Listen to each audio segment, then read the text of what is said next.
बारामती तालुक्यात वडगाव निंबाळकर पोलीस स्टेशनच्या हद्दीमध्ये एक निर्भया वय वर्ष 14 यांनी तक्रार दिली की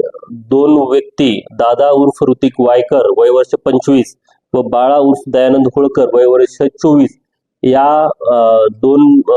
आरोपींनी तिच्यासोबत तिच्या वयाचा अज्ञानाचा गैरफायदा घेऊन तिच्यासोबत शारीरिक संबंध प्रस्थापित केले। या अनुषंगाने पोलिसांनी तात्काळ गुन्हा नोंद करून आरोपींना ताब्यात घेतलेला आहे। ताब्यात घेऊन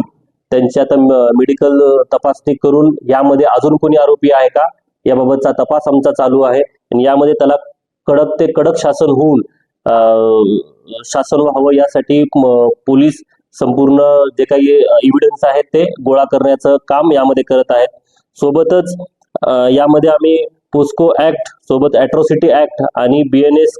कलम 64, 65 आणि 75 यामध्ये लावण्यात आलेले आहेत। यामध्ये बारामतीमधील सर्व जे काही 18 वर्षाखालील विद्यार्थी त्याचे पालक असतील त्या सर्वांना माझं सूचनापर विनंती आहे की असे जर आपल्यापर्यंत आपली मुलं किंवा अशी काही कंप्लेंट सांगत असतील तर तात्काळ तुम्ही शक्ती अभियान ची जी काही आमची टीम आहे त्यांना तात्काळ संपर्क करा, आपली तक्रार